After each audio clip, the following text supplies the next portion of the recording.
welcome to Castor All. My name is Jim, and each fortnight myself and my two co-hosts, Sam and Nick, review one of cinema's much-loved or unloved films with the aim of also serving you up a delicious recasting.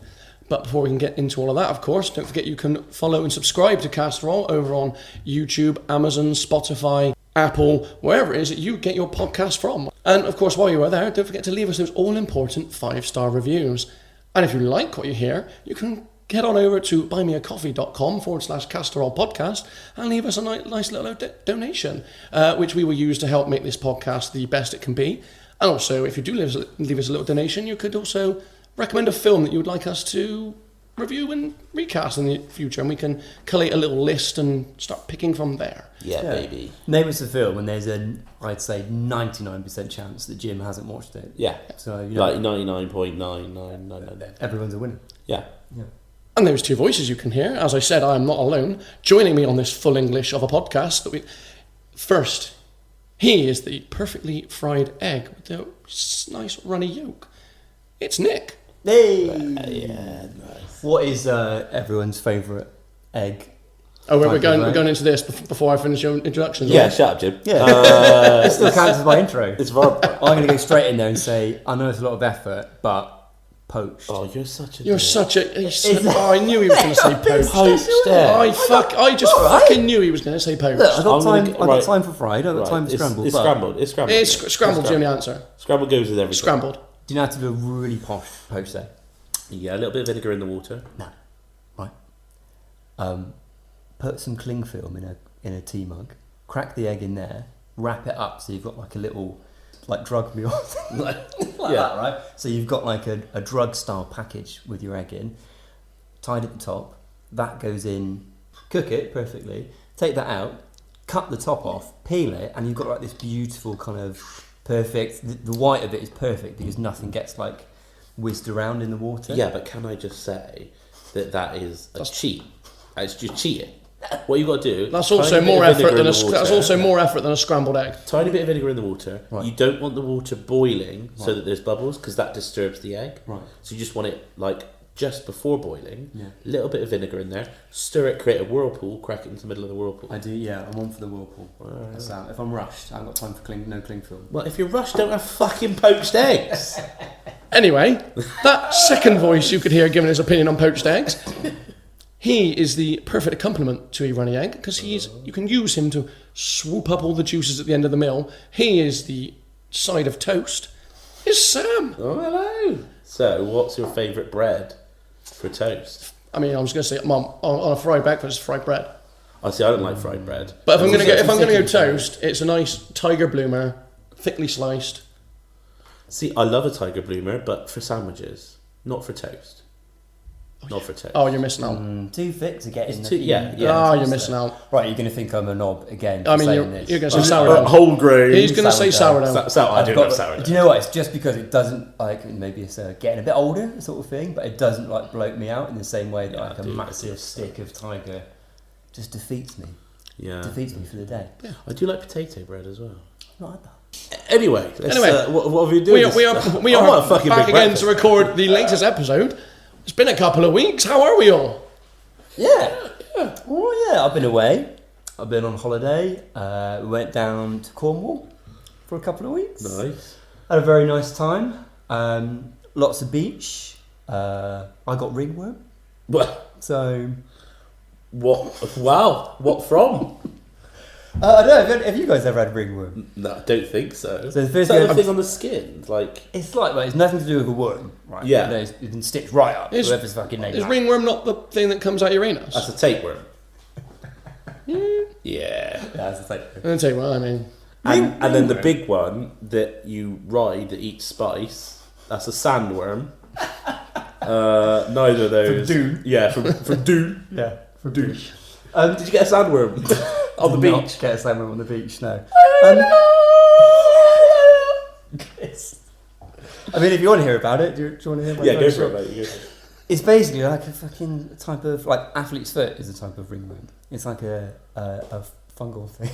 Sexy, isn't it? But it's basically, we called it because it gives you like a weird, perfectly circular rash with a ring, like a ring thing.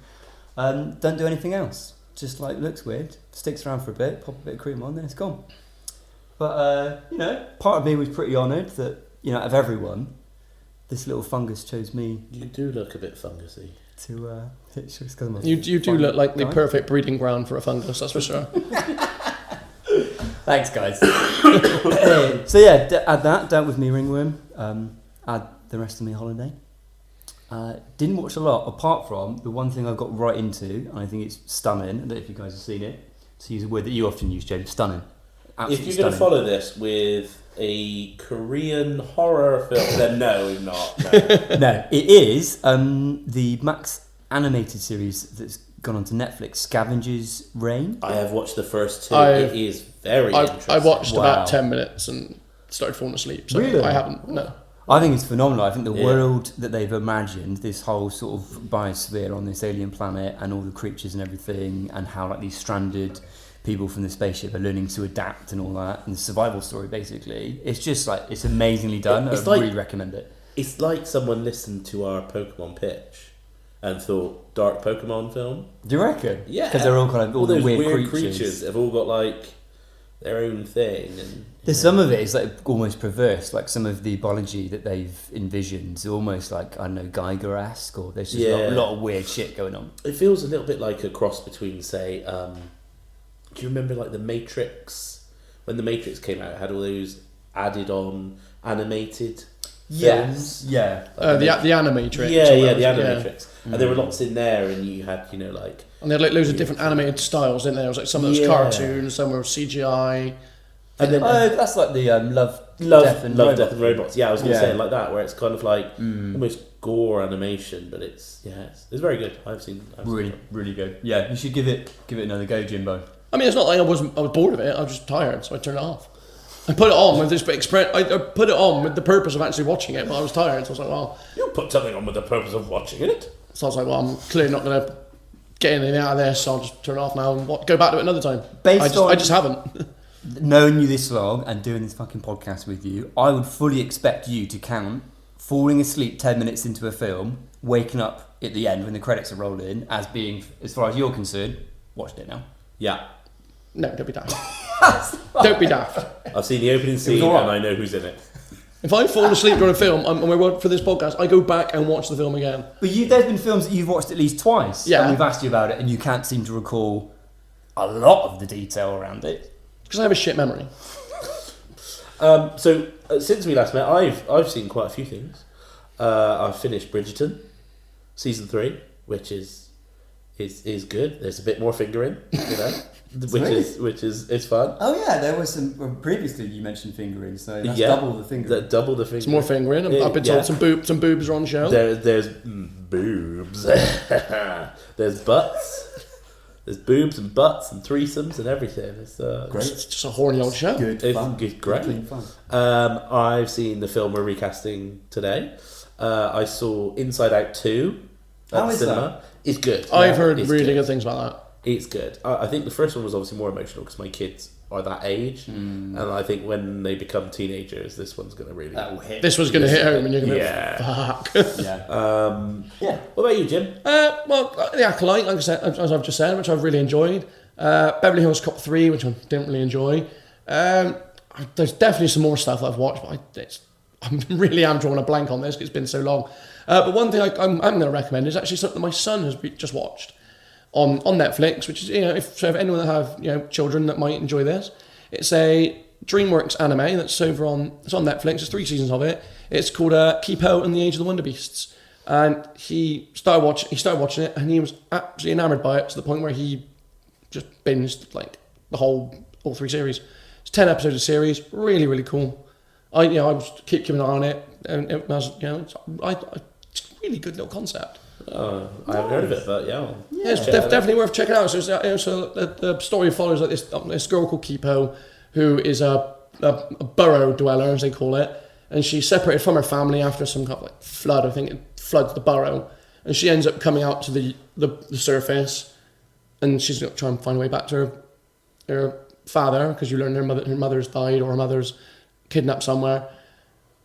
And then when she gets to this age, this world of just really post-apocalyptic, just wonderful world of just overgrown creatures and plants, and just really, really cool little concepts. It's the reason I kind of started paying a bit of attention, because it kind of reminded me of some of our pitches that we were making in one of our last episodes. Oh. And I was watching it going, do you know what? This could make a good movie. Like if you could make a good little, you could adult it up a bit more and make it into a good little movie. Nice. That's what kind of piqued my interest there. I was like, it's actually really good. And it's DreamWorks, so you've got that brand there, so it's going to have a bit, the quality of DreamWorks. Yeah, I think it's really cool. If you've got kids, definitely chuck it in front of them, see what they think. But yeah. Hey, weird though that you can't remember much else of what you see. It's almost like you've been trapped in a sarcophagus, buried in a tomb. That feels like a very crowbar. One might say. That's a very crowbarred in segue right there, Nick. Hey! But yes, you could say that I have been mummified. Oh, I mean, and if scarab. I mean, you could say so from the state of my voice alone. I've been locked away, having scarab shoved down my throat. So I can only apologise to everyone for the state of my voice. I've been suffering quite badly with hay fever and cold, and I've been coughing to the point where I've kind of destroyed my throat. But This is interesting because a lot of that's caused by dust. Dust. And do you know what's a bit like dust? Sand. Sand. So, if anyone else needs any more clues, because I think they've been quite blunt with it. Mummy! This week we are. I mean, just right. We keep doing this every time. It's like not a we're surprise. going to do is in the episode description. Yeah, what is the title? The title. Title. Maybe some people don't read the titles. All right. Some people are like, I know, I just like. Maybe to, some people just go, close my eyes, play. and press play. But anyway. I was impressed by my So yeah, title. if you haven't read the episode title and you're not getting these very unsubtle hints that Nick and Sam are throwing at you, this week we are covering 1990.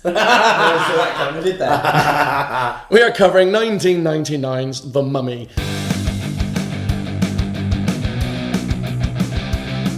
If you're listening to this on the day of release, it will be 25 years to the day that it was released in the UK, and and I believe it's coming back out in the cinemas around the 7th of July, something like that. So we're releasing this just ahead of that as well, so you can listen to this before obviously rewatching it in the cinema in all its glory.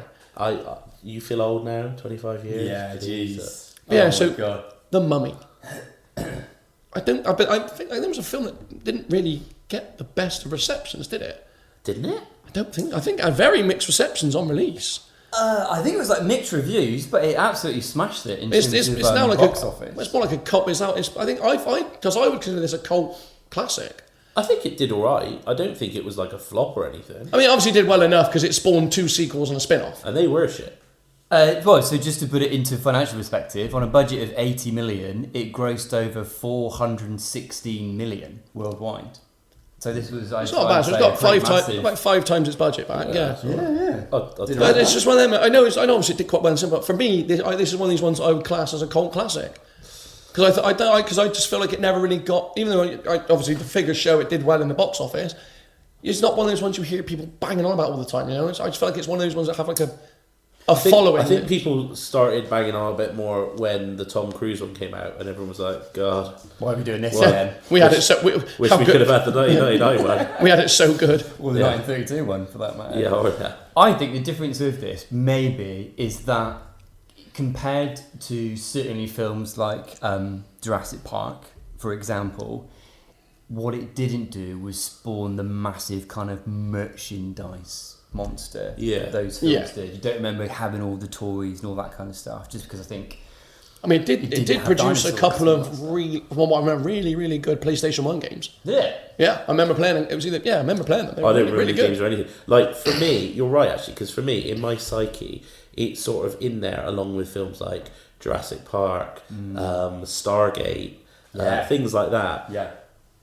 Godzilla, they're the one at the time. All those kind of films I loved as a kid, but Stargate, Jurassic Park, Godzilla, I had all the toys. Yeah, I had all the toys, whereas this one I really enjoyed, but I didn't ever play with my O'Connell. Yeah, play with a scarab. Yeah. What was Wow. I think a lot of people point to this film as being one of the last kind of proper action adventure films before things kind of Before The Rock. changed. Yeah, Before The Rock was in everything. before The Rock had to rock. And went, I'm having that role. Before it kind of turned into like the superhero film a little bit more. I mean, Yeah, 'cause 99, I'm- what was I this? think What else did 99, we have? Like, was you're- this The Matrix 99? 99, you're close to the things like, obviously, not about, 3-4 years later, you've got the Sam Raimi trilogy starting with Spider-Man, haven't you? And things, so yeah. Yeah, so I think this was one of those final kind of, I think that's what's great about this film. It's much more of like a rompy kind of action adventure. And there are titler characters, but it's more about the group and the adventure that they go on. Yeah, it's very much like those kind of, like I was saying, like the Stargate, the Men in Black films, like, Back, yeah. just kind of... Yeah, proper, what I like to call proper Sunday afternoon films. Yeah. Just like... Stick them on, easy to watch. Yeah, early Bond films were like that, Just like you knew them so well. Yeah. You come in and they're like, oh, it's a third of the way through. That's fine, because... That's fine, I'll because pick I it know up. exactly what happened in the hour previous. I'm caught up, it's fine. It's good. Yeah, I liked it. So James, Yes. tell us. Tell you what. What's this film about? What's this film about? Yeah. I'm, If you don't mind. No, you go for it. No, please, as Michael would say it. Jim, please tell us what this film is all about. you caught me off guard there. I didn't realise I was on synopsis duty. Yeah, come on, Jim. Yeah. Hold up, lads. We got a sarcophagus here. So, The Mummy is a 1999 American action-adventure film written and directed by Stephen Sommers, starring Brendan Fraser, Rachel Weisz, John Hannah and Arnold Vosloo in the title role as the reanimated mummy.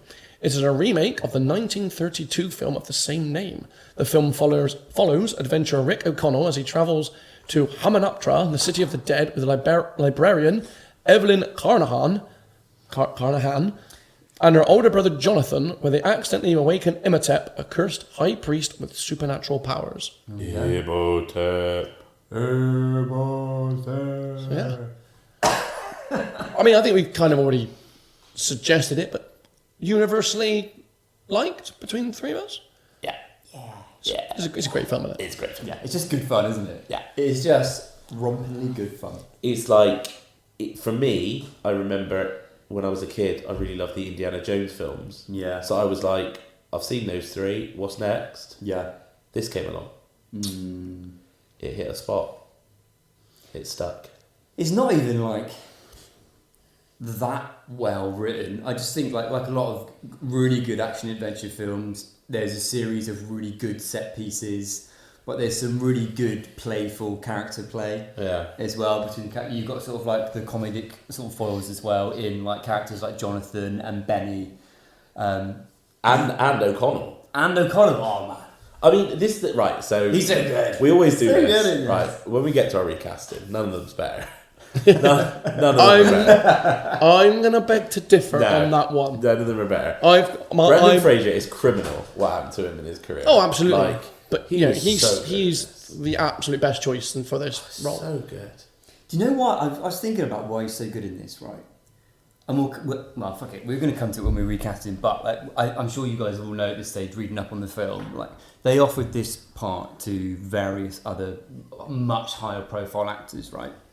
And they went with Brendan Fraser in the end, off the back of I think he'd just done George of the Jungle. Yeah, So, it was just off the. It was Which the back is of the crazy. success of George the Jungle. Yeah, madness. Yeah, so Yeah. he had a bit of a rising star at that point, but nowhere near like the Tom Cruises and all that kind yeah. of stuff. It was Tom Cruise, Brad Pitt, Matt Damon, and Ben Affleck were the other four that were offered the role, or that were considered for the role before they All then of went them would for. have been shit. No, completely different. Yeah, there's something magical that he brings to this role, and that the classic peak Brendan Fraser, the peak of his powers, and he's still got incredible acting powers now. I was trying to put my finger on what it is, right? And I think the best way I can explain it is, he is the best live action interpretation of like a Disney hero that I've seen. And what I mean by that I like, is- yeah, I do you like, know what I mean? I see what you're about. You Yeah, know, like the sort of lovable rogue Disney Yeah. heroes. I'm thinking, yeah, like you can picture in George of the Jungle as well. George of the Jungle, like the thief from Rapunzel, like those. So he's scampy. Yeah. He's ballsy. He's kind of He's got sort of attitude and character, but he's playful as well. And he's got charisma out the ass. He's got charisma, but he's also fallible. So he will, like, when he's bickering with Jonathan and all that kind of thing, he's just like peak Disney. Do you know what it is? It's like early Bruce Willis. It's like Will Smith. It's like that. They're not afraid to laugh at themselves, but they're playing like good guys, but they're not like toxic masculinity. But they'll like save the girl, but then once they've saved the girl, they'll be like, "Oh, was that okay for me to save you?" Yeah. It's that kind of like, it's just really kind of like, there's nothing like there where you're like, "Ooh, that's not aged well." He's just massively likable, isn't he? Yeah. I think and I think physically his performance in this is so good. Like some of his action scenes and stuff. When he's got the two pistols, or he's swinging that big Egyptian sword and everything, like he performs those. From what it looked like, he's performing a lot of those sequences himself. I mean, it screwed up his back. He did nearly die during the filming. During the filming, didn't he? They actually is that hanged him during the hanging? Yeah. Scene? Yeah, because they didn't realise it. Yeah, because it was something. They realised people needed oxygen.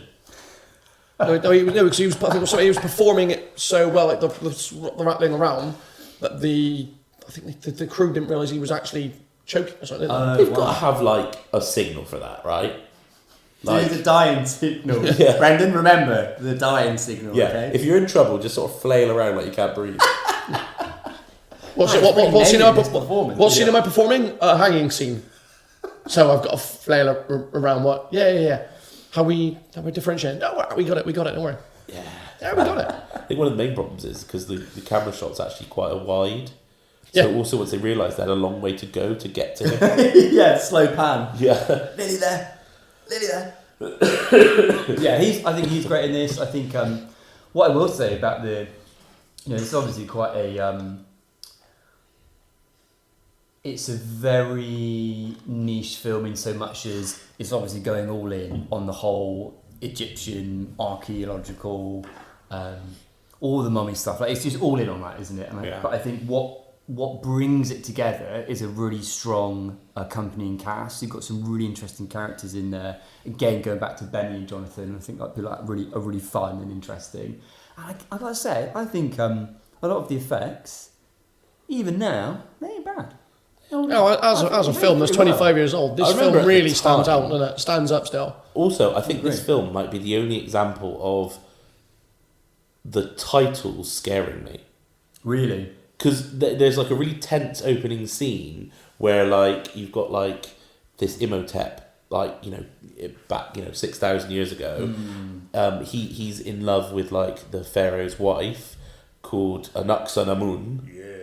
And they kill the pharaoh together, and so she then kills herself. He then steals her body, tries to bring her back from the dead. That's the whole thing. Yeah. He's then caught and has this horrible ritual done to him.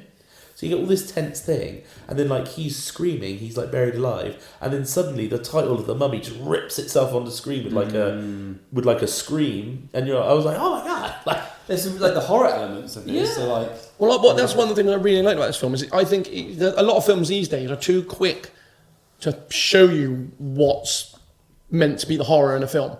This film is, I think, it's about an hour before you even see the reanimated mummy. Yeah. Right, past that sequence. Past that, you do not see him reanimated until about an hour into this film. And by that point, you've only got about 45 minutes left of the film. Yeah, true. And that's when it really obviously starts really kicking in overdrive. But up until that point, you don't know what the mummy is. You don't know what he's going to look like beyond, you know something's happening, but you don't know what it's going to be. And actually, I would say that if you're going to try and sell this film to anyone and like try and explain what it is, that scene, there's a scene where one of the American archaeologists has like already had his eyes and tongue eaten by the mummy, and he's like, help me, and like the mummy screams, like Brendan Fraser's character, like O'Connell, like runs in, like finds like the heroine, and he's like, there you are, like come with me, and the mummy screams, it's really scary. And then O'Connell kind of goes, ah! And like shoots it. Screams back. It's like it's like really scary and then really funny at the same moment. And it like perfectly encapsulates the film. Which is just the magic of Brendan Fraser. Yeah. He takes this what's meant to be quite a scary scenes, then go, no, actually we're going to throw a bit of comedy into this. So but it's kind of not in a dickish way. No, it could easily have been like, oh, you're annoying me now. But at no point does does he feel over the top or that he's ruining a scene or anything like that. You know, he's just perfect in his role. We're too lucky to have been blessed with Brendan Fraser, aren't we? Good. We don't deserve him. Should we quickly, like, because I quickly said then obviously what happens before the titles. Should we quickly say what happens in the film? Okay, so we've got the intro. Thanks, Jim. You're welcome. We've got the titles. The titles. Thanks, Sam. And then it's just a big adventure after that. It's a big adventure. Just a big adventure. Nothing really happens. They It's a dig big up a adventure. mummy. Turns out that thing before the titles where they're like, "Good God, you shouldn't do this ritual to somebody." Yeah. Because if you ever dig them up, there's gonna be some bad shit going on. And like, yeah, lo and behold, shouldn't have done that. Yeah. Dig up a mummy, reanimate him, Speaking of things you shouldn't do, open the Book of the Dead. read from the book. No, you must not read from the Book of the Dead. Oh, Too late, already done it. so many like lines. There's that loads just- of good. yeah. There's loads of good bits. But yeah, so I mean that's the core band of adventures, really, isn't it? It's Rick O'Connell, but it's initially Evelyn Carnahan and her brother Jonathan. And Jonathan brings like the trinket, the treasure, right, or the book, or Yeah, so he finds Yeah. a map, is it? Well, he finds his key, doesn't Yeah, he? that he has finds a map box. inside. That we at the time we don't know it's a key, do we? We don't know. Sorry, spoilers. He just finds he finds a box, which, yeah. So he presents this box to Evelyn, and her being the curious one, she manages to get it open and finds this map leading it to Hamunaptra. That's when they realise they're going to need someone, and that points them towards Rick O'Connell, who's been imprisoned. yeah, because Evan is like the librarian kind of Egyptian. She's the librarian. History She's expert. the librarian assistant, isn't she? That's what she is. Yeah, her older brother Jonathan is basically a scamp. That's the best way. He is a scamp. He's like Del Boy. Big time scamp. And then so they get Rick O'Connell out of this sort of jail that he's in. French Foreign Legion, right? He was in the French Foreign Legion. Yeah, yeah. And then they travel to find Hamunaptra. Oh, and the reason they get him is because his legion was based at Hamunaptra, Yes. and they were all killed apart from him And he knows. and Benny, And Benny, But- who we'll get to. who we'll get to. But yeah, so they're like, "You've been to Hamunaptra," and he's like, "I've been to Hamunaptra," and they're like, "You've been to Hamunaptra," and he's like, "I've been to Hamunaptra," and they go back and forth for about half an hour, and they're like, "All right, show us the way," Yeah. And then they're on a boat. and then they're on a boat, They're on a boat. Yeah. and then they meet other people that are trying to find Hamunaptra, Yeah. who have employed the services of Benny, Yeah. who is his former sort of friend, lackey, sidekick, Deserter. deserter. He's such a good. He's character. such a weasel. so snivelling weasel. That's He exactly is what the he he's the perfect personification of a weasel. Yeah, I had a lot of There's a lot fun of that, don't recasting him actually. Oh, you had Benny. I got Benny. Great role. But Benny and the Jets. Benny and the Dunes. So it all kicks off at Hamunaptra. They discover the Book of the Dead. I think there's two groups, isn't there? There's this other group of American doofuses who are trying to basically get rich. Aren't Well, they? they're plot fodder, aren't they? That's their whole purpose of being. They are just plot fodder. Yeah. They are there to conveniently get the trinkets that the mummy wants to. Well, they take Anaximoons. They're like the jars. Panoptic. yeah. Yeah, no, with Imhotep's like organs in and stuff, don't they? Yeah, so He needs to get them. they're the ones that conveniently got the jars that Imhotep needs to fully reanimate. So they are there as plot fodder. So he sucks on them, doesn't he? I mean, to a degree. He gives them a good old suck job. Sucks all the fluids out of them. All of them. It's that kind of film. Yeah, but again, those effects are great when he's and again, really horrifying. I think, particularly when we were younger viewers watching this, those horror elements were really Oh, I mean, the one where the scarab crawls around his face, then goes back in his cheek, and then he just goes. so good. Oh, it's good. And when his mouth opens really wide, Yeah. and the locust. For the yeah. sucking. Not for the sucking, when he shoots the flies. Is it flies? yeah, It's locusts. no, it's flies, isn't it? Oh, is it flies? But Locusts are the first swarm that they get to begin with, in there. Oh, yeah. Before they run into the tomb to begin Yeah. with. And then, yeah, so It's flies, all the like- plagues, isn't it? Yeah. 10 Turns plagues. the water into blood, and yeah, But yeah. yeah. everyone has to file their tax returns early. I Yeah. can't remember all the plagues. But You know what my plague would be? no, is it ringworm? Fine, got over it. Do you know that song? Oh, that fucking song. Love Shack. Yeah. Love Shack is the little old place where... But my play would be all the radios, all the time, Play that song. playing that song. What's your beef with Love Shack? Oh, I just... It is a bit annoying. It's, I don't know why, but it's just kryptonite for me. I mean, surely you would rather listen to that constantly on a loop than Crazy Frog. No, I'll take Crazy Frog. Any day of the week. I mean, We will test. We will test that then. We will test that. Love Shack comes on, I'm going to be looting immediately. Played started, I'm writing, I'm looting. Yeah. Interesting. Yeah. So how far have we got? I mean, we don't need to go for everything, do we? No, but like that's it, and I think like basically the mummy kind of chases them back to Cairo. They have sort of various fights with him, but he sees Rachel Weisz's character Evelyn, as a replacement for an Axum. She's almost like not the reincarnation, but she's So he ends up kidnapping her, doesn't he? But it takes her to like a ritual. Well, he takes her back to Hamanatra. And goes to perform the ritual, which I guess was going to take Evelyn, put her into An Axum Moon soul into that's what. Yeah. Basically, he's like, I like the body of Rachel Weisz, but I like the personality of my old girlfriend. He's basically doing that thing that like blokes do, with like, yeah, I'll have her face, her bum, yeah. And unbelievably shaming poor An Axum Moon because he's like, you're getting too old. Despite the fact that she died at probably quite a young age, Yeah. Sorry, love, but you're a bit dried up, old pruny. Far too much gold paint on your body. I'll have me a bit of Rachel Weisz. Now, did this film come out before or after Enemy at the Gates? Don't know when did Enemy of the Gates come out. Well, I don't know, but Enemy at the Gates with Jude Law and Rachel Weisz. Yeah. I think Rachel Weisz might have given me a bit of an awakening when I was a young man. Oh, okay. Enemy of the Gates came out 2 years after. Oh yeah, because you see a little bit of Rachel Weisz getting some off Jude Law. And I think I remember thinking I quite liked Rachel Weisz in The Mummy, and then Enemy at the Gates I was like, I quite like Rachel Weisz in Enemy at the Gates. Like her a bit more now. Yeah. She's brilliant in this. She is good. I think it's there aren't, I want to say, any other in the way of female characters in this film. An Axe on the Moon. Apart from An Axe on the Moon, who equally is there. I mean, other than kind of there in not a lot of clothes at the beginning, the actual actress is a mummy in the rest of the film. Like, it's basically Rachel Weisz is carrying this film otherwise. Does she count as a MILF then? An Axe on the Moon. I don't know, that's like what's like many generations beyond. Like a girl. Sorry, yeah. Do you feel good about yourself now, mate? What? Do you feel good about yourself now? I feel good. That's good.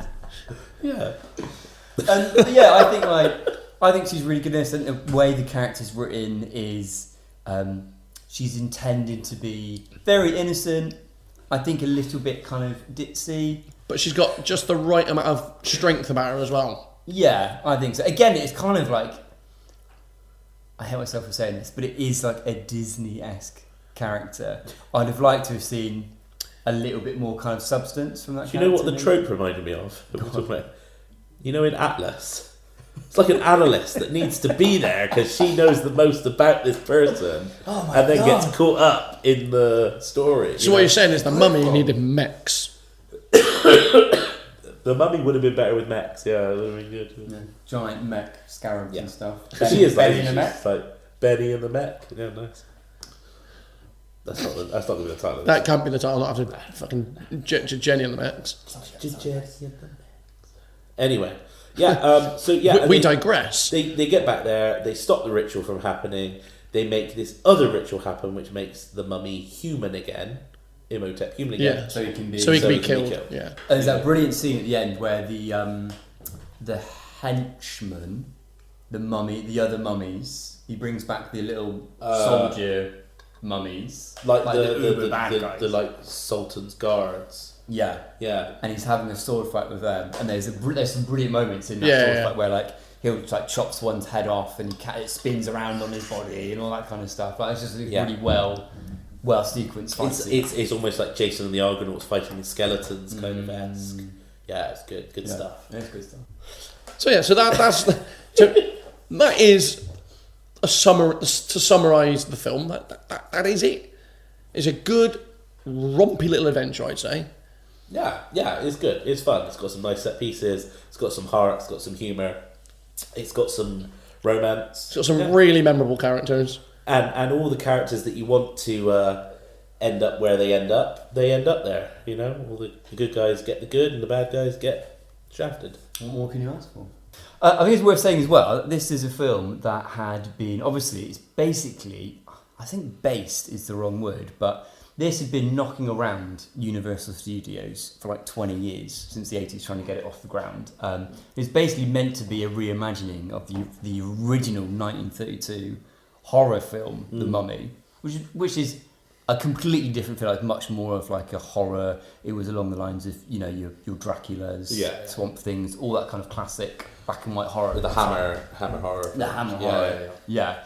So they tried. This went through various iterations with various directors and writers, set producers. So at one point, have you seen some of the names that were down for it? I mean, like Clive Barker was attached at one point. It was going to be like a really kind of leaning on the horror element, like off the back of Hellraiser and stuff, like a really kind of perverse horror side to it. Yeah, at one point I think George A. Romero was attached to it to direct. Fucking different. It's insane. Joe Dante at one point increasing the budget for his idea of Daniel Day-Lewis as a brooding mummy.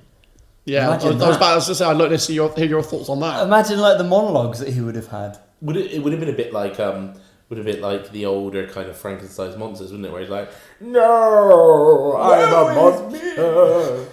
Fire bad. I just want to love." Full method. Yeah. He'd go as well. Yeah. So he'd decay. He'd mummify himself. Yeah. Fully.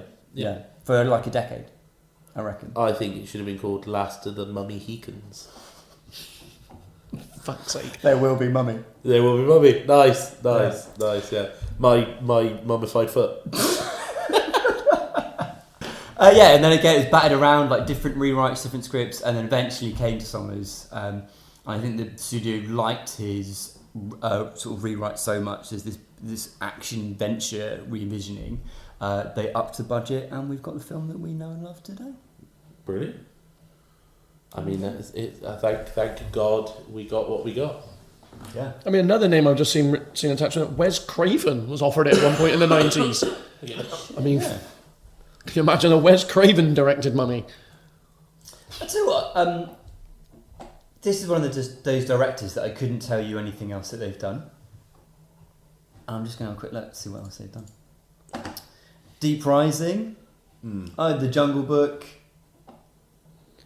the 1989 Catch Me If You Can, did The Mummy Returns, Scorpion King, so we went all in. Van Helsing, jeez. Van Helsing. Oh, G.I. Joe, Rise of the Cobra. Had a bit of a break in his career then, didn't he? And it comes back with Odd Thomas. Exactly. So, with that done, should we move on to talk about the cast? Yeah, let's talk about the cast.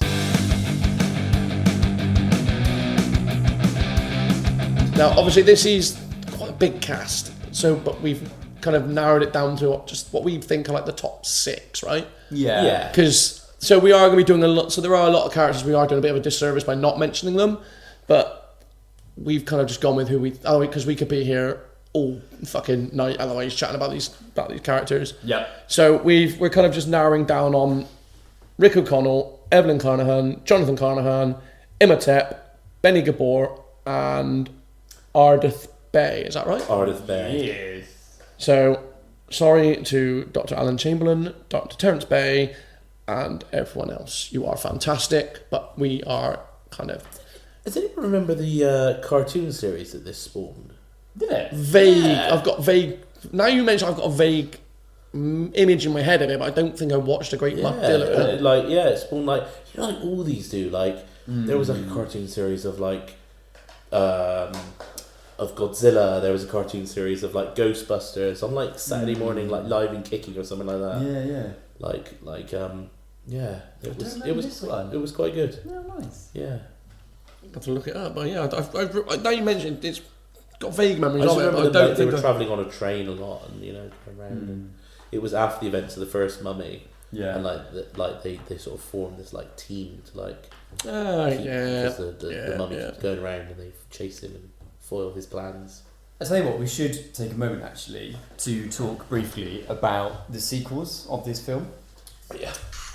Because there have It been is, some. in fact, this is officially the last film before The Rock takes over. No, Because the 'cause sequel to this... Was He's only a bit part though, isn't he, in the sequel? Well... The sequel is to introduce his But character. that is the pebble that starts The Rock rolling. Yeah, unfortunately. Well, I think And then I he's think in he'd his own actually had right, a couple more roles before this. I don't think this was his first official role, is it?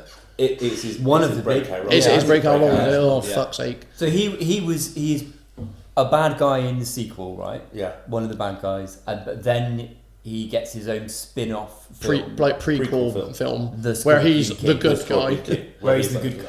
Yes, very Disney-esque, isn't Yeah. it? Like, So he's just what I admit not to have seen. so in the I've- sequel, basically, he's like this sort of general of these armies, and he gets sort of brought back. Or the mummy... Oh, fuck. It's been I think so the long. mummy brings him back The because he mummy wants to brings try him- and have control of him, but Yeah. I think he like underestimates the power of the Scorpion King. Yeah. Can't control him. Ex facto, the mummy gets beat again, and then Rick O'Connell and that have to Rick O'Connell and the mummy team up to beat the Scorpion King. Classic. And then... And then the yeah, mummy. we get the prequel of the Scorpion King where he's now a good guy. Like how he like rises to power and how he's a bit Spartacus-esque. He like, you know... Is fights it any with- good? I've all out of the sequels I've only watched those two probably once. I've never watched the third sequel. Even though you tried... Even on though I the tried to very get- first episode, you were like, you guys seen Tomb of the Dragon Emperor?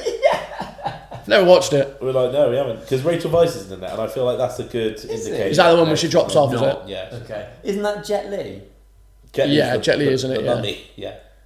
I mean, that went wild. He's not a mummy, he's like... He's a Dragon Emperor. And, But the mummy is also in it, though, isn't they? I don't know. I think. Probably. Otherwise, how can they call it a mummy? Is Brendan Fraser in all of Yeah. them? Yeah, he's in Apart all of from them. presumably the Scorpion King. 'Cause that's Yeah. Yeah, that's pretty cool, yeah. Yeah, he's in the main mummy films, but yeah, Scorpion King he's not. Maybe that's where maybe he should have thought even the first sequel. Nah, I'll give it. Well, the first sequel actually is alright, to be fair. The Mummy 2 is decent. There's some interesting parts. Their son's in it now. They're like in England, and they have a son. Okay, that's quite funny. And, Yeah, so I remember there's like quite a good set piece of them in going down like a cart and got mummies clambering across museums and stuff. in there. yeah, and then they take a trip in a hot air balloon at one point, like down this river, and they find like this sort of lost jungle in the middle of the desert, which has like these like these little impies with like blow darts kind of thing, and it's alright. It's alright. It's not... You've probably seen it. Yeah. The only thing that's bad about it is the CGI for the Scorpion King at the end. It's just Awful. so bad. Yeah. Considering what we've got in this film, Yeah. awful. Yeah. Really Spent the bad. budget on other stuff. Exactly. Yeah. So now, having covered that, we really should look at the cast. Yeah. Okay. So as we said, we've only picked what we deem the top 6 cast. So let's have Brendan Fraser as Rick O'Connell, Rachel Weisz as Evelyn Carnahan, John Hannah as Jonathan Carnahan, Arnold Vosloo as Imhotep, Kevin J. O'Connor as Benny Gabor, and Oded Fehr as Ardith Bay. Yeah. So as a cast, what do we think? Pretty good. Yeah, I think Who'd recast it? That's Is- mental. Is there anyone in this cast that you would consider a weak link? Of the ones we're doing, for me, I think the only one that I think could have been taken in a different direction is maybe Ardith Bay. Is that because he's not really in it as much as you would like? Kind of. So we'll cover it. 'Cause I haven't shown one of my castings. Well, Yeah, maybe we'll do it when I come to it. I just think maybe they could have taken it in a slightly different direction. But I mean, He did it more in the sequel. is it? yeah, I remember he's a more prominent Yeah. role, isn't he? Because he joins the team, doesn't he? Oh, that's Yeah. cool. Maybe he becomes a bit more. But obviously in this one he's more of a lurking figure, And he's in isn't the he? cartoon a lot. Is he? Yeah. I think that's the thing. I think he's kind of definitely the first one is like setting up his character, but he is pretty cool. I think like it was really interesting when I was like talking to a few friends about recasting this because I've got the Imhotep. Someone was like, "Oh yeah, that was played by wasn't that played by the guy from Titanic?" I was like, Billy Crystal. Billy Zane. Billy Zane. Billy Crystal. Billy Crystal. Oh, weird. A little sadly. Nice bit of mutton. Sorry, Billy Zane. To be fair, they are He does celebrity look, yeah. And so then, when I was like, it's not Billy Zane, if you're like, you should do Billy Zane, I was like, no, because like for like. I can't wait to see the documentary film that he's in. He's playing Marlon Brando. Is he? And he looks exactly like him. Wow, you can picture that. He's amazing. Yeah, it's brilliant. So yeah, talking of recasting Imhotep, a little peek behind the curtain. This is an episode that myself and Nick did as a test pilot thing before it really all got kind of kicking off and we got Sam involved. Before the success of me. Imhotep was one of the ones that I was recasting, and when I was thinking of who to recast, I was like, I know who'd be really good. And obviously dug into my well of TV again and went, this guy from 24, because I remember him being a really, really, really awesome villain in one of these series. But I couldn't think of his name. Googled him, blah, blah, blah. Found his character, clicked on his name, and the first image that comes up is him playing Imhotep. Oh, it is actually. So I was like, he'd be good for this. He'd be really good for this role because he plays the fucking role. Wow. That's good. That's great, yeah. So I was like, amazing. So I was like, I can't really recast him because he's the perfect choice. Billy Zane then. But anyway, so there's only one place to start really, isn't it? And that's Brendan Fraser as Rick O'Connell. Oh, yeah. So who has him? I have. Nick's got Rick. How can you do this? How can you do this? I think of all the characters and the roles in this film, this is the one that was he just absolutely made it his own. He's amazing, and like we said, what a shitter film this would have been with Tom Cruise. Any other, well, I mean, the proof is in the pudding because they released The Mummy again with Tom Cruise and it was shit. There you go. Yeah, he wasn't the worst thing about it, but he wasn't. I'm sure he wasn't, but he's the lead actor, so yeah, it's shit. It's because of him. He's so good in this, and that's why I struggled so much. I've ended up with just one choice. Yeah, and it's someone who I think absolutely has the comedic elements for the role. Almost for me, I could see this person. Although they've done slightly more serious roles of late, I could see them inheriting the kind of Brendan Fraser-esque, lovable kind of action-adventure star. Okay. So the person I've gone with is John Krasinski. Oh, yeah. Yeah. I think he's obviously got the comedy chops as well. He's been in plenty of action films at this point. But I think leaning on that comedy side and that kind of lovable rogue side, I could see him doing it. I think it'd be great. I couldn't think of anyone else that could do better than that. It's a solid choice. Yeah, I have to say, I haven't got. I've got some different roles, but I was thinking of him and somebody else when it came to about recasting this film. He definitely he definitely would have that funny.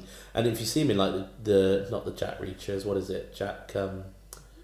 Yeah, I think it's the Jack Reacher series. No, he's not in Jack Reacher. It's not Jack Reacher. It's the one. It's the series of the Tom Cruise films. Isn't it? Jack Ryan. Jack Ryan. Yeah. Yeah. So he's a reluctant hero in that, and he's gets all buff for the role and stuff, and he would definitely work. He would. Yeah. It's almost not. I don't want to say lazy, but it's that good a fit. Yeah. I think to inherit that kind of Yeah, I mean, you could be lazy. You could go even lazier and put someone like Tom Holland in it, who has obviously just recently done the Uncharted film, which is essentially the same character, but probably not as good in this film. In that film, I just think maybe he's a little bit too boyish still for me. I think. Or in Hollywood, they probably do something awful I don't know. Who's the other guy that's with Tom Holland in Uncharted? Mark Wahlberg. Mark Wahlberg, that's the one. Oh Jesus, he's terrible. Can you imagine Mark Wahlberg in this? Do you not like the Wahlberg? Literally, Mark Wahlberg is the shittest actor working today, and any role he's in will be better with just a piece of wood with the script nailed to it. He is shit. There is not literally a single. Whenever I say this to people are like, "Oh yeah, he's quite good in The Departed." I'm like, "Yeah, of course he's good in The Departed. He's playing an annoying fucking guy from Boston." And literally any other role, I would have Vince Vaughn over Mark Wahlberg. Hey! Wow! Finally, Finally. Wow. That means he's good. Mark Wahlberg. No, I mean, let's not go that far. It just means that Sam prefers him to Mark Wahlberg. Somebody could say to me, because dream of mine, being a director and that, you could say to me, you can make a Hollywood film. We will go unlimited budget, but your lead has to be Mark Wahlberg. I would tell him to stick it. You can make your own Lord of the Rings spin-off. Right, bear with me. Not with Mark Wahlberg. But Nick, just realise how close you're sat to Sam right now. You have to cast Mark Wahlberg in at least one role, preferably two. No. How about like peasant that dies in like the first 10 minutes of the film? Well, yeah, all right, yeah. If he doesn't have to speak, Nick he didn't specify what role. No, main. Can you imagine it was like the mouth of Sauron, like, hey, Sauron, Sauron says you shouldn't do this. Fuck off, Mark Wahlberg. I fucking hate Mark Wahlberg. Interesting. Oh, he is. No. One-dimensional, I would say, in a lot of what I've seen. But there are moments. There are some films where. Well, like The Happening. No, yeah, fuck with that. Yeah. No, some films where I think quite enjoyed. Is it Pain and Gain? I quite enjoyed that with him. Yeah, I think it's not where he's like trying to be the buff hero, where he's being a little bit a bit douchey, leaning on more kind of Adam Sandler-esque kind of love to hate like to Ted. love it. I'd say it. Yeah. But again, like this. Yeah, is but the thing, he doesn't make Ted. Exactly. No, he doesn't make Pain and Gain. Like, no, the Rock makes Pain and Gain. This is the thing. Like literally, any film he's in, substitute him with a cauliflower with a face drawn on, and you're like, oh yeah. To be fair, you stick a cauliflower next to Ted and Ted, it's still going to be a funny scene. How did we get to him anyway? I thought because I was going to say like I bet Hollywood would do something awful, like cast him as like Rick O'Connell. Yeah. Evelyn, get down. There's a mummy. Fuck off. Before Sam bursts a blood vessel, I hate it. Let's move on to Evelyn Carnahan, played by the beautiful Rachel Weisz. Oh, beautiful. Oh, mummy. I mean, what is there to say about her performance in this beyond other than she's excellent? Yeah, she's really good. She performs everything she needs to do really well. And that's what can you ask?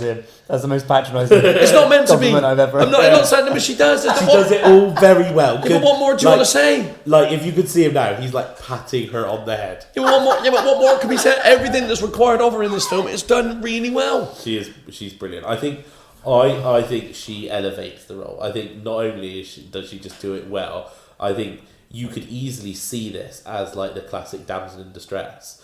And very early on, that's kind of the role she's put in, and obviously, like ironically so. But she's always fighting against that. She never is the damsel in distress. She's always outsmarting. She's always clever. She's always funny. She's always like in touch with her feelings. She's like a little bit awkward and repressed, but not to the point of like comedic. I agree. Yeah, and I think that it's that.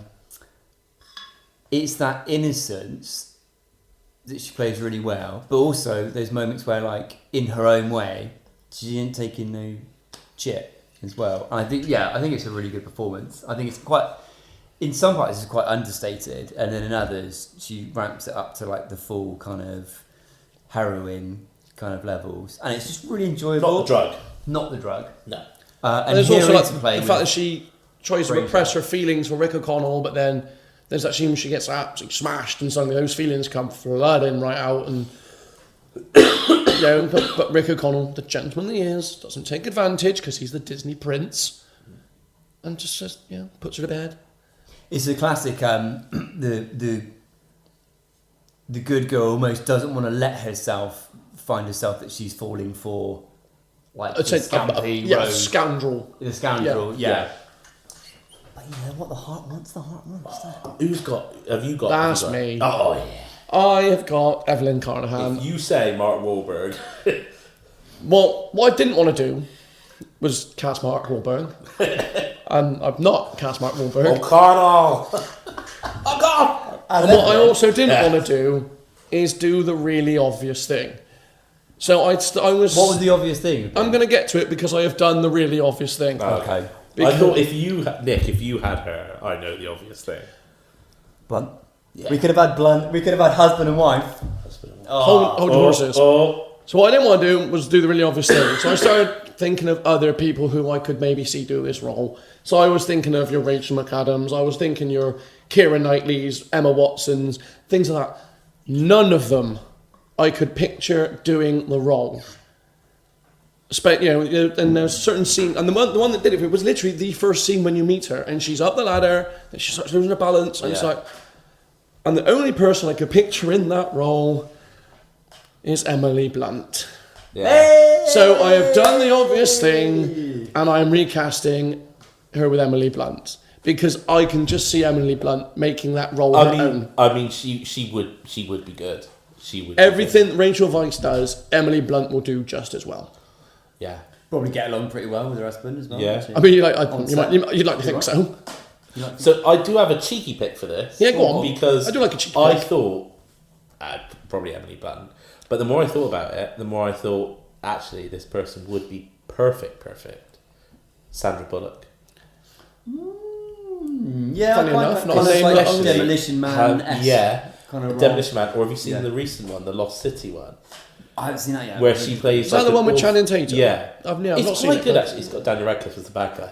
It's really. I funny. love Radis as a bad guy. Radis is a badass. that presumably is like a more modern action adventure. Yeah, kind of romp, and right? she plays like a writer that, like, when she's like forced into this situation in the jungles, complete fish out of water, doesn't want to fall for this person. That's is falling for very her. Romance in the Stone. It's exactly, yeah, it is very much. It's like she's basically an author that's written Romancing in the Stone. Yeah. Kind of feel.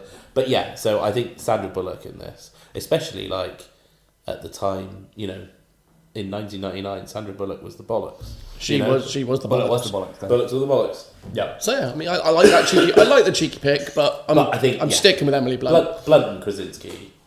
That's the screen gold, isn't it? Screen gold. Have they actually been in a film together before? A Quiet Place? The Quiet Place, yeah. Oh, okay. I've never seen that. So. And also If. I guess But they're technically, just yeah. voices, isn't it? No, John Krasinski's not. Emily Blunt. Oh is. yeah. Okay, shut up. Yeah, because I watched that film 2 weeks ago. I was like, fucking hell, of course they were. We've done Evelyn. Rachel Weisz, yeah. Do we go on to her brother, or would you like to move on to Imhotep first? Probably Imhotep. The next biggest stuff. Yeah. Yeah. Okay. So- So Imhotep, Imhotep. Imhotep, Imhotep. Yeah. played by Arnold Vosloo. Yeah, so this is a really interesting one because I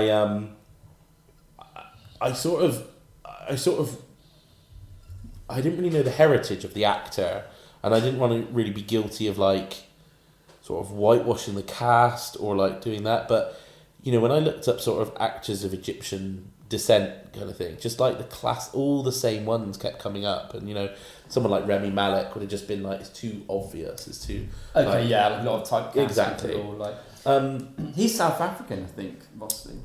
Is he? Yeah. Yeah, so I didn't know, but I didn't peg myself into that corner because I was just Didn't like, peg you know yourself? what? I didn't peg myself. No, I okay. didn't. No, I didn't. Not. Speaking of which, I just have to say What this. do you mean? Speaking of which, Jesus Christ!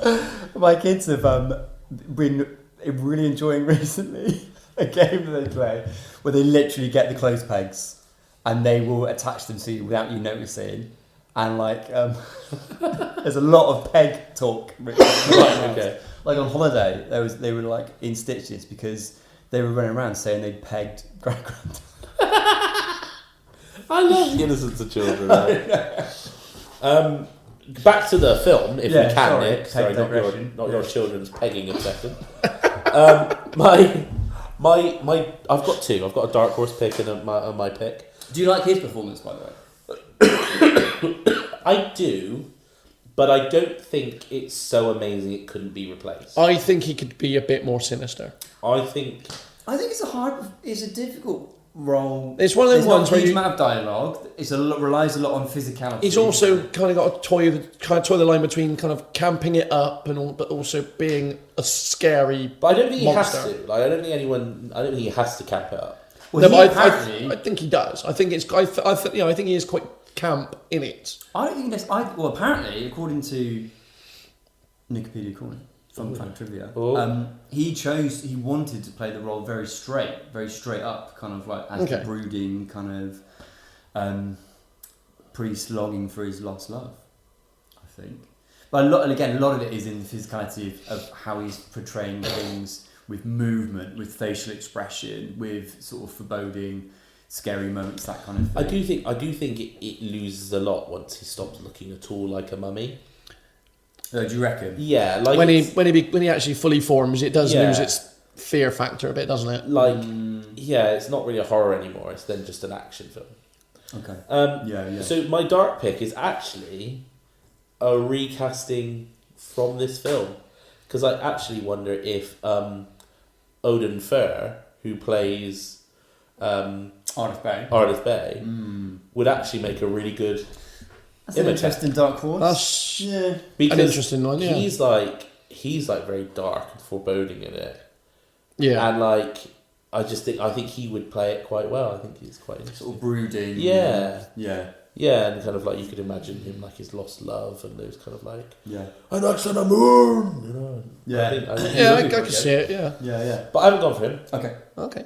I've gone for, and some might say this is an easy pick because he's such a good bad guy. Billy Zane. No, it's Billy Zane. No, it's not Billy Zane.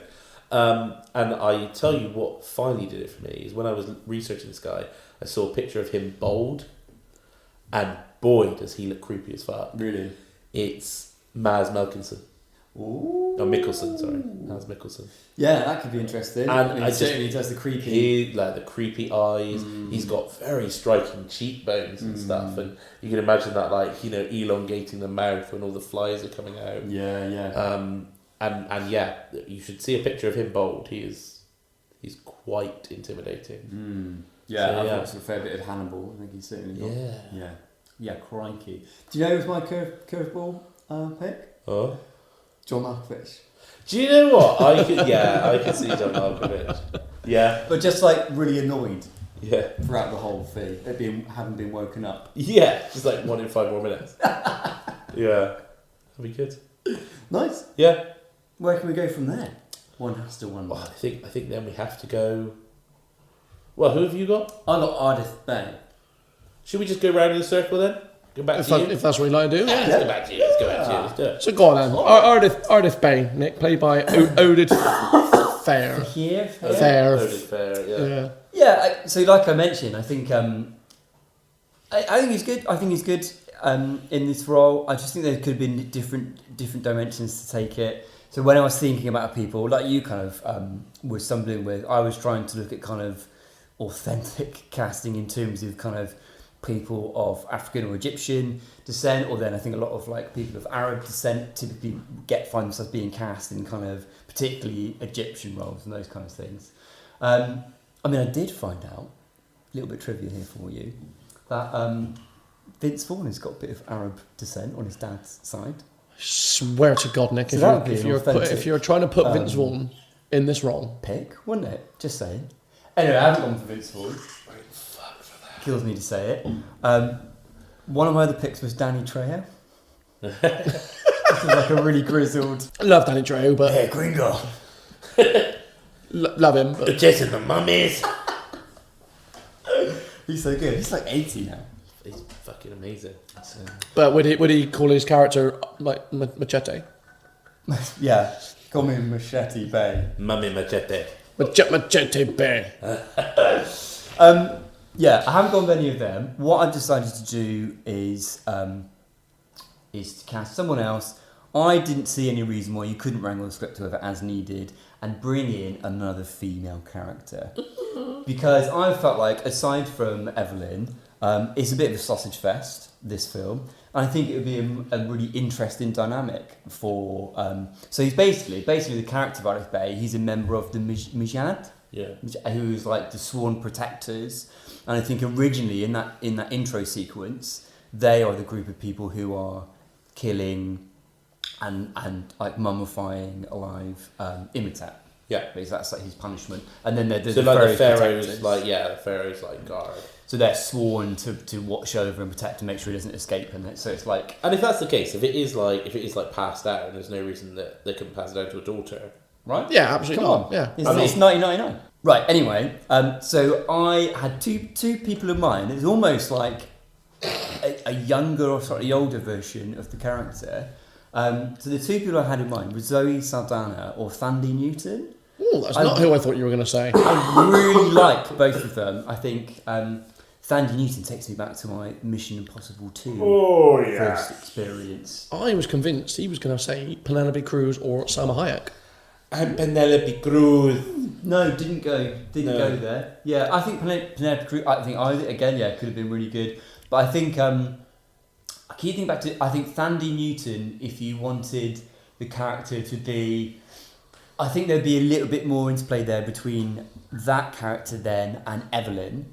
Yeah. Which could be really interesting. Well, it could be like competition for O'Connell's affection type thing. Not even that, I think. I think what the Ardith Bay character then would be doing is kind of like shutting down some of the male nonsense. I think in a more interesting way, because it would be a bit more like, you stupid, like chauvinistic pigs, like going like thinking you can do what you want and unleash this danger into the world, like a little bit of that going on. And I think that would be an interesting dynamic. And I think there could be moments, where like her and Evelyn are teaming up just to like shut all the male characters down a bit for being such much dicks, basically. So I think apart from the fact it was Evelyn that released it. Yeah, but it's been like, don't be a tit. Yeah. It would have been interesting because Jonathan would have then been all over that. That would be. He would have been like, hello. He would be creeping, wouldn't he? And she could like punch him in the face. That would be really fun, actually. Yeah, that would be good. Yeah, I'd really like that. I actually really like the Zoe Saldana. Yeah. I think the more physicality, more kind of like aggressive. Kicking some ass. Yeah, kicking some ass. Yeah. Like you could imagine some really interesting interplay with like the American, explorers kind of coming in, like being like, they would come you're in a water girl, and then they're yeah. like flipping them over and like putting a sword to their chin or something. Yeah, Zoe Saldana's a solid choice.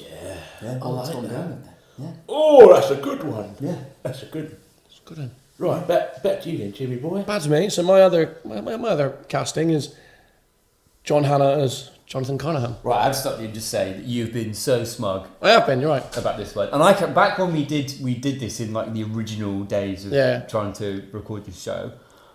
We did this, and you had this character then. I've forgotten who you chose. Is it the same person? It's the same bloke. Right. So for all that time, which is at least a year ago, you've been smug about this. Well, no, not all that time. I'm smug about it. I mean, I was smug about it then because you agreed that it was fucking amazing. Must be like 2 years ago now. We've been doing this show nearly a year. Easily then, yeah. About a year and a half, yeah. So, whether you still agree that it's fucking amazing, I don't know. Well, this is the good thing though. Like James watching a film and then immediately forgetting about it, I've forgotten who you're doing, so I get to enjoy the experience. And I never heard it, so I'm well excited. So obviously, Jonathan, he is a scene stealer. He's He's a scene. He's not a huge part, but when he's in there, any scene he's in, he is the steal. He steals the scene, whether it just be a little bit of movement, just that odd word, just that odd little line he says. He steals those. He steals the scenes he's in.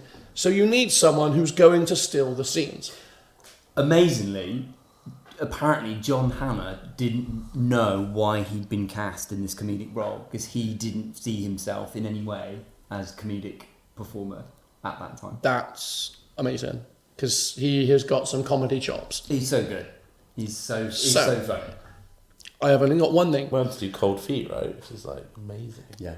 And you need someone who's going to... and this man will steal a scene. No, I think I'm thinking of a different actor there, to be honest. He's got comedic chops. He will steal a scene.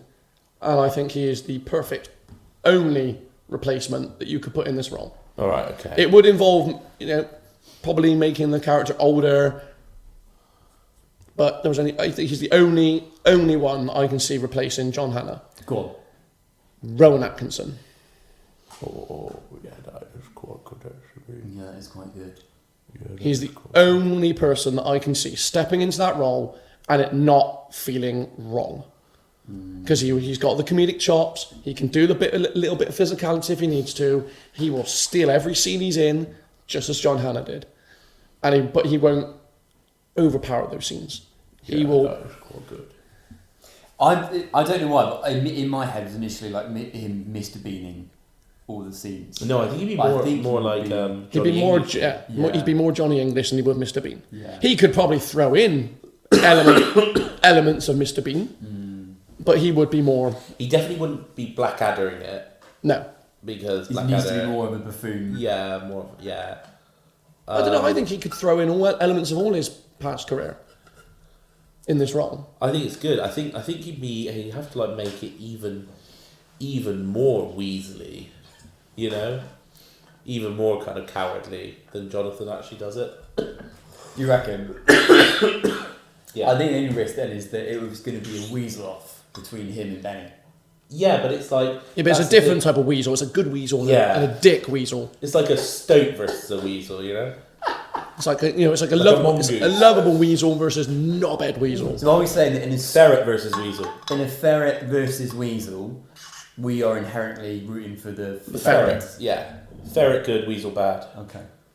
Yeah. And the ferret in this case is Rowan Atkinson. Yeah, that is good. That's a good one. I do like it. You've got a problem with it. No, I'm trying to get my head. I'm trying to picture it. I think it's another one where John Hannah's original performance is so good, it's very difficult to see anyone else doing it in a similar way or as effectively. But I think Rowan Atkinson would make it his own. 100%. Do you know what I've just realised that I've been thinking Rowan Atkinson role for him? Hot Shots Part 2. He plays like, you know, like the love interest. Rowan Atkinson? Rowan Atkinson plays, so you know the love interest comes and gets Charlie Sheen and like goes into the jungle to rescue her husband. Yes. But she says it's her brother. Right. That's played by Rowan Atkinson. You're kidding? No, it's Rowan Atkinson. I have not watched that film in so long. And then he's got like a splinter in his foot, so he has to be carried. and then he's being carried on like Charlie Sheen's like carrying him on his back. And he's like, stop getting shot at, carry me faster. And he's like, gets shot in the leg. He's like, don't drop me. It's like, that's Rowan Atkinson. I have not seen that film in so long. It's so good. And then he's, that's it. He can't walk because they've tied his shoelaces together. And then he's trying to take a picture of both of them and backs up. He's like, I need to get back further to get a nice picture. This is going to be a lovely shot. And he falls over a cliff. And that's how he dies. Well, nice. And he's like, you make a lovely couple. Shame she's married. Oh man, yeah. Rowan Atkinson. So, Rowan, our final recasting is quite fittingly going to Sam, who had Imhotep. So who are you pairing as Benny Gabor? We've had the Ferret. Yeah. We've had the Weasel. Who's the Weasel? So, Kevin J. O'Connor, not O'Connell. He's really good at this, and I feel like I have seen him in other stuff, basically sort of playing similar characters. I couldn't really sort of name them. You need somebody that's kind of, you know, he's bad. You don't like him at any point, but he could be sort of nice enough to kind of make you think he's changed his ways before finally doing the fuck you, screw you turn. He's kind of that character you know he's always going to backstab. He's so snivelly and weaselly and so he's kind of like unashamedly embracing that. The performance is so like it's like theatrical. So I've gone for two people that do that very well. Okay. And I've called it a dark horse pick and a my pick, but I'm actually happy to hand it over to you guys to pick between them. Okay. Oh, okay. I'm actually gonna go with my pick first because it's more the Hollywood pick. It's the more obvious one. We've recast him for stuff before, but it's Paul Dano. He's so weaselly and snivelly. He can be. I mean, think of him in There Will Be Blood, and it's it's just punchable, right? But my dark horse pick. But now the more I think about it, the more I think actually, I think he could be given to You're leaning. Is Tom Felton. He's mouthful himself. Yes. Right? That is absolutely the right choice. Yeah. I'm just thinking, like, because he'd 100%. be so snivelly. Well, he's such a weasel in the Harry Potter films, isn't he? So 100% that's the right choice. That's pretty good. That is pretty good. Yeah, you see. That's not a dark horse in the slightest. That is the right choice. I wouldn't have thought that either, no. I have got one spicy meatball. Oh, let's hear it. I think I might have had Benny last time. You did have Benny last time, It yeah. reminds me, I would just like to throw one name out there. Throw it in I there. can't remember the name you picked, but you... Imagine, in a fez, Stephen Merchant. Oh, fuck yeah. Amazing. I don't think that was the name you picked last time. it not? No. Throw it out there now. He was actually someone I was thinking about for Jonathan, but then I was like, no, there's only one name. He would be good, but I mean, he would be. If you know what happens to Benny, Steve Merchant would be crushed by that pyramid about half an hour before Benny is. It would not be a close call, would it? No. But I think he'd be like the comedy aspect of him, like doing just really funny, like really dry one-liners. I just think he'd be way too tall. like it's not scary if the mummy's walking up to him. The mummy's like looking up. Yeah. The only thing with I'm gonna say Malfoy. What's his name? Tom Felton. Poor bastard. Is he is kind of that because of where we know him through Harry Potter. He is that kind of.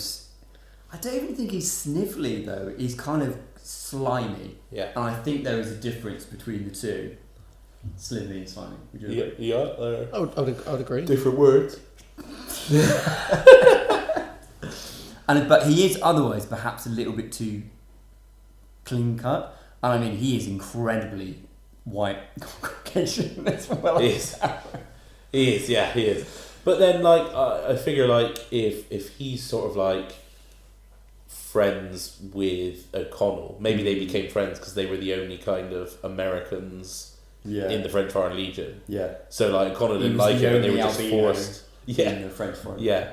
And actually, if you see him in Planet of the Apes, he's that like ape keeper. He's much more dishevelled in that. Oh, is he? Yeah. And again, sort of snivelly and kind of bullies people and stuff. Yeah. Yeah. Interesting. I think he'd work. Yeah. Well, have we made this film, this loved film, any better? Much worse.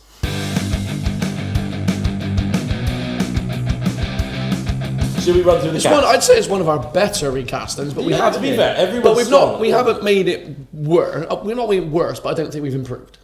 Brilliant. That's all we can hope for in these episodes. I think it's got to be worse. I mean, if it's worse, it's only just worse. That is how we're pitching this remake. So let's summarise then our casserole for 1999, The Mummy. So Rick O'Connell is now played by John Krasinski. Evelyn Carnahan is now played by Emily Blunt. Strong so far. The mummy himself, Imhotep, is played by Mads Mikkelsen. Nice. Ardith Bay is now played by Zoe Saldana. Jonathan Carnahan is now played by Rowan Atkinson. And Benny is played by Tom Felton. See, I don't think we've made that worse. I think Now we go back through it. I think interesting. It would be interesting. I don't think it's worse. I think it's on a similar level. I'm not sure. Maybe suddenly the Rowan Atkinson's flirting with Zoe Saldana's works as much anymore. That we'd have to change maybe. But yeah, I think it's a good cast. Good film. It's a really good film. It's such a fun 25 film. years today, if you listen to it on release. Yeah, if you're listening on release day, 20, and go watch it in the cinemas. Yeah. It's out again, I think July 5th or 6th, something like that. It's out for a couple, I don't know how long it's out for. It's got select dates available. Just go watch it. Yeah, and imagine our castings. Yeah, up on the big absolutely, 100%. Definitely Just do. go watch it And in all its glory on the big screen. If those castings aren't in the film you're watching, demand your money back. Be like, hey, where's John Krasinski and Zoe Saldana? Having both of us worked in a cinema, Sam, I don't think that's how it works. Yeah, you know they give money back for anything as long as you haven't watched more than a third of the film. Do you know what? I think it is a film that deserves to be seen in the cinema. Yeah. I think it's good that it's this anniversary showing. I think there's a lot of shit in the cinema these days. Like go and watch a good old action adventure. Good music, actually. We haven't talked about the score. The score's score is really very good. Yeah. Think back to your maybe your grown up teenage days or childhood days watching this film, and just have a great time. Have a fucking great time. Have a really good time. And if you can, be a ferret, not a weasel. I mean, if ever there was a lesson to live by in life, it's that right there. Be more ferret. Be a Be ferret. a Vince Vaughn, not a Mark Wahlberg. I mean, if My God, I'm a ferret. Given the choice, don't be either. Yeah, given the choice, Be an Owen Wilson. Be a cabbage with a Sharpie face. Be an Owen Wilson. Oh, don't be Owen Wilson either. You know what? If you could have put Owen Wilson, I think he'd be in like the top 100 picks somewhere in there for O'Connell. Owen Wilson would be in there. Top 100? Yeah, possibly top 100. There's no doubt he'd be somewhere in that top 100. Wow, Imhotep, wow. Imhotep, Christopher Walken. Just for Christopher Walken, yeah. Hang on, I've got to get into my walk-in. Hang on. And next on the moon, where's your soul? I need it in this body now. And do you think we could go into an Ardith Bay as... Well, actually, to be fair, if we were recasting more roles, there is like the old person in charge of the museum. What, Terence Bay? Is that his name? Dr. Terence Bay. Yeah. Yeah. He could be Michael Caine. He could be... Oh, of course he bloody could be. Of course he could be. You don't want to read from the Book of the Dead. He could also be the pilot. He could be the pilot. How did he Jocks away. Yeah. I think we should... Hold up, lads, I'm coming out. Maybe we should stop trying with our recast. Stop trying. Although every cast would be the same, wouldn't it? Yeah, it would. Caine would be in it. Walken would be in it. Yeah, it would be. Vince Vaughn would be in it. Vaughan, Radcliffe. Yeah. Fucking Mark Wahlberg. Having now said it, I do actually want to see a Christopher Walken as a mummy. A boo! Boo, I scared you. Let's do our sign off then. Actually, having said that, what about Sean Connery as someone? He could be the Ardith Bay. It could be a lot. Couldn't he? For thousands of years, we've watched this temple, and now He's got another one. you've released the mummy. Should we just keep going with how many more Sam can do before I do my sign-off? I don't know. Who else do you have in your locker, Sam? Fuck it. I'll try and write down all the impressions. Okay. We can do that could be a bonus episode. That could be a bonus episode. How about something like, I don't know... Every recast, I've got to do an impression. How about, I don't know, something like Mickey Mouse as Benny? Oh, Cuddle! I'm gonna get to the treasure first, Cuddle! Well, there you have it. That's our recast for The Mummy done. Thank you for listening. Like I say, as I said at the beginning of the episode, you can follow and subscribe to us over on Apple, Amazon, Spotify, YouTube, wherever it is you get your podcast from. Don't forget to leave those 5-star reviews. If you want to leave us a little donation, buymeacoffee.com/Castor Podcast. And of course, follow us over on our socials, where it is me. I cannot stress this enough, it is me. Get to chat to me. I know I'm an elusive white tiger with people. They want to know more about me. He's not just an AI. I am not. I am a real human being. So you can follow us also on socials at CastorOnPod. And until next time, I've been Jim. So it's a goodbye from me. I've been Nick. Goodbye from me. And I've been Sam. It's goodbye from me. Movie casserole, casserole.